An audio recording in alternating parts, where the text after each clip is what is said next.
하나님의 말씀을 들을 때 이를 가는 사람. 사도행전 7장 55절 말씀입니다. 저희가 이 말을 듣고 마음에 찔려 저를 향하여 이를 갈거늘.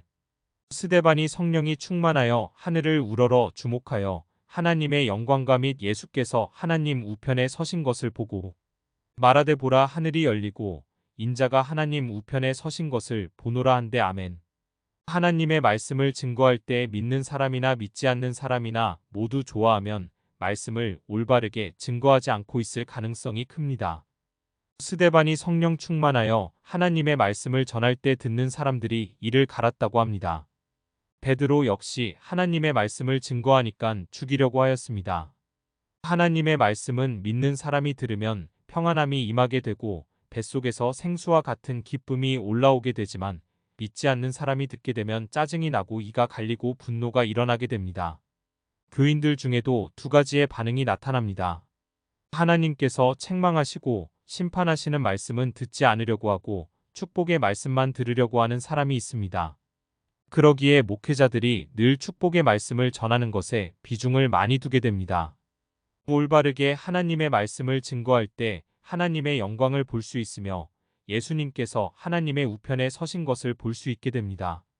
하나님의 영광은 아무나 볼 수 있는 것이 아닙니다. 마음이 청결한 사람만이 하나님을 볼 수 있게 됩니다. 하나님의 말씀을 올바르게 담대하게 증거할 수 있는 삶이 마음이 청결한 삶이며 성령이 충만한 삶이라는 사실을 알 수 있습니다. 스데반이 돌에 맞아 죽으면서도 올바르게 하나님의 말씀을 선포하였을 때 옆에 있던 사울에게 큰 도전을 주게 되었고 마침내 바울로 변하게 됩니다. 스데반의 한 알의 밀알이 되는 순교로 인하여서 위대한 사도 바울이 탄생하게 되는 원동력이 되었습니다. 스데반의 순교의 모습을 대하면서 예수를 믿는다는 것이 무엇인가를 다시 한번 생각토록 해주십니다. 오늘날 주님 안에서 부요한 인생을 살아가고 있다면 순교자 덕분입니다. 예수님의 죽음과 스데반의 순교와 믿음의 선진들의 피 흘림이 있었기에 오늘날의 교회가 존재하고 있습니다. 스데반의 죽음이 축복입니다.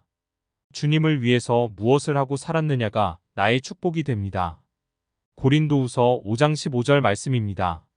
저가 모든 사람을 대신하여 죽으심은 산 자들로 하여금 다시는 저희 자신을 위하여 살지 않고 오직 저희를 대신하여 죽었다가 다시 사신 자를 위하여 살게 하려 함이니라.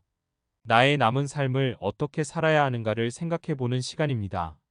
믿음의 삶을 통해서 무엇을 남기고 갈 것인가를 생각해보며 살아야 할 것입니다. 나의 삶도 사도행전에 분명히 기록이 될 것입니다. 스데반 집사님을 멘토로 삼고 살아가야겠다는 생각을 하게 됩니다. 왜냐하면 자신에게 돌멩이를 던지는 사람들의 죄를 용서해달라고 기도하는 모습이 예수님께서 마지막으로 하시던 말씀과 똑같기 때문입니다.